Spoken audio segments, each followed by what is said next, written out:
Hello friends, Jamie here from the JMT Mind Gym. I hope you're keeping well. This week's short video is on controlling the controllables. Now, I'm pretty sure if you're into self-development, professional development, you would have heard this terminology before, or if you've been through any coaching, counseling, therapy, you would have come across this concept. So control the controllables. Now, there are things that are in our control, and there are things that is well and truly out of our control. Now, understanding what you have governance and agency over is really empowering. So let's look at the locus of control. What do we have in our control and what do we not have in our control? Now, there are only three things that are within our control.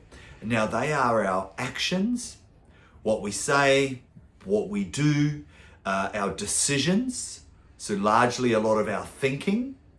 Do we react? Do we respond? And I would argue in terms of a hierarchy of what's more important or what's a higher priority, or what would be the top of the table in terms of our controllables is our perception, how we perceive the world, how we give meaning to things that happen, to stresses, to stimulus, to events. This is very potent. When we understand that we get to decide what things mean, everything changes. How we think and feel about things and how we act is all in our control. Now, out of our control are the people, outcomes, circumstance, the weather, the tax office, the government. I could go on and on and on.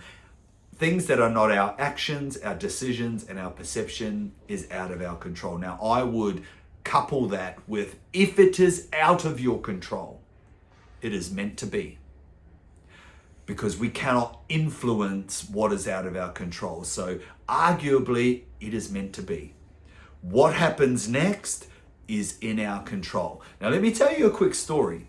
It's actually a parable. It's the parable of the old wise farmer. Now, there was an old wise farmer, right? And he had a son.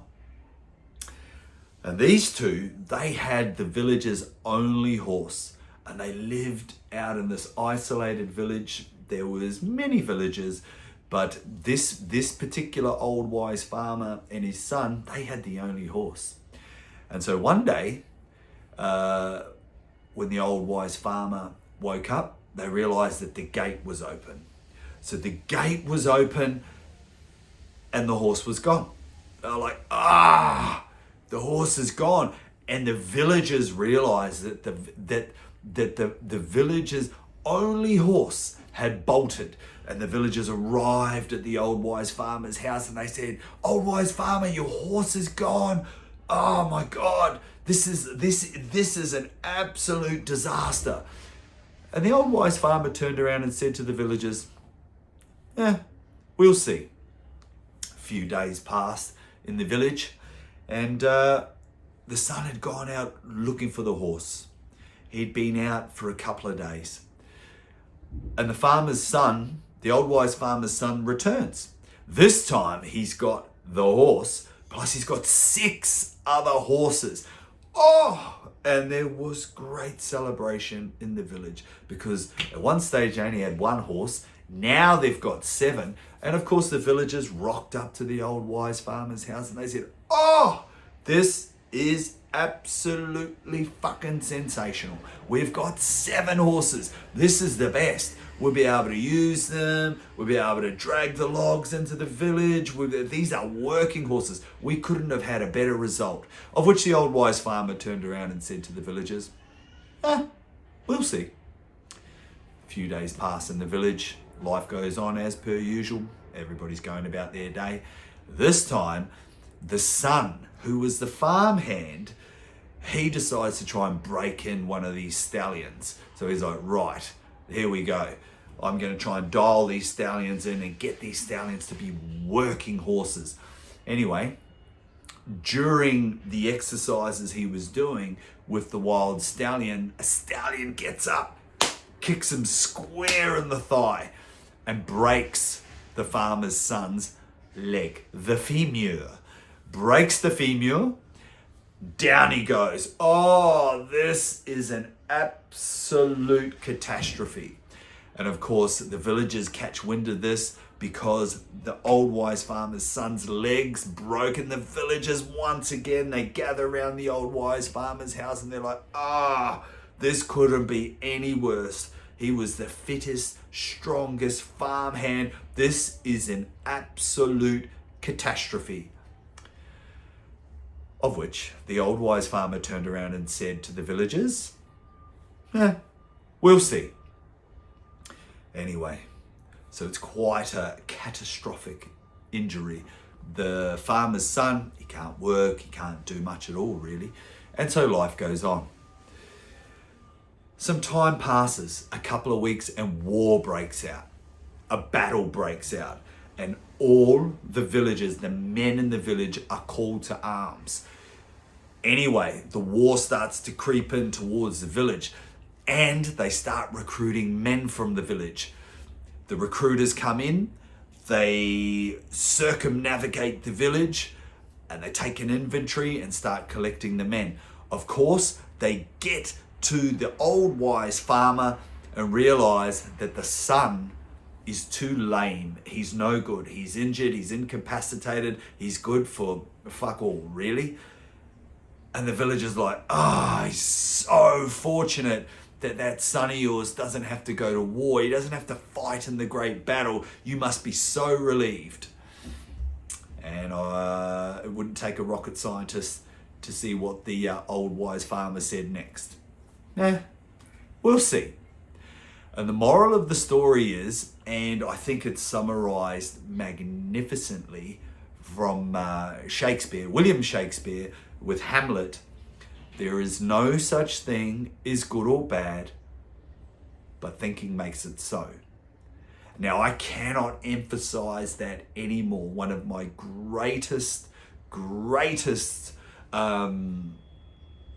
insights, discoveries in the world of mental performance and performance psychology is knowing that essentially all problems in the human experience can be solved psychologically, bar one.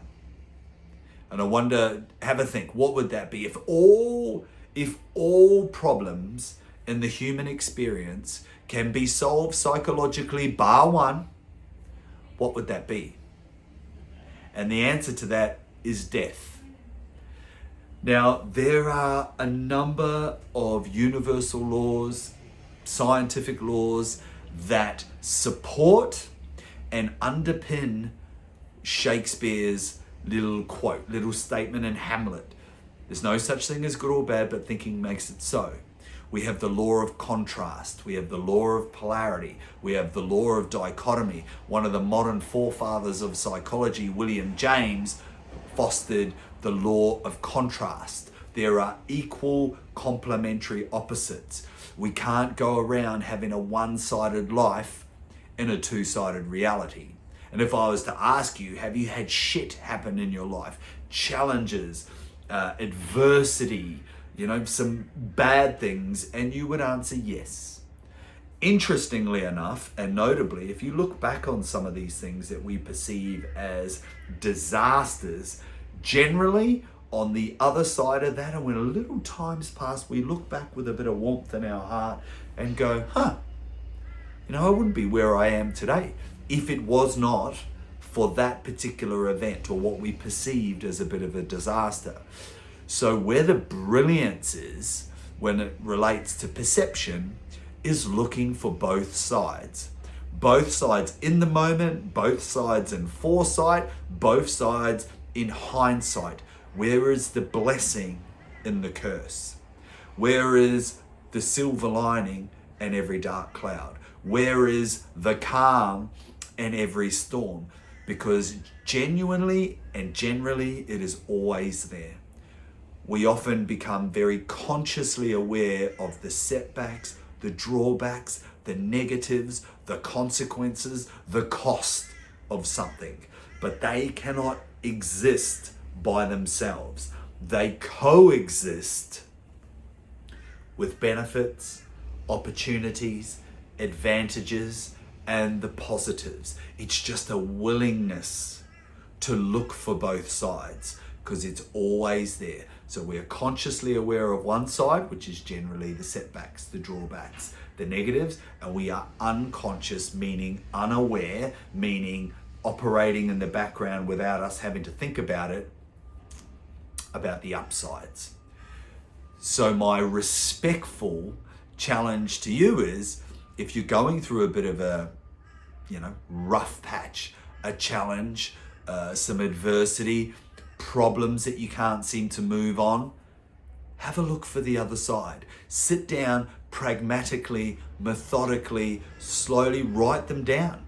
Look for 20 positives, benefits, opportunities, advantages in the problem, in the challenge, in the adversity, in the frustration, in the thing that overwhelms you, makes you anxious, discontent, agitated, frustrated. Write it down. And what happens is we start to balance one of our controllables, and the one that influences and impacts the other two, actions and decisions, we start to balance our perception. So we no longer have a lopsided view of life. We have synergy, synthesis, equilibrium, and balance. I hope that helps. Have a wonderful day, whatever you're doing, and I respectfully challenge you to do that little exercise.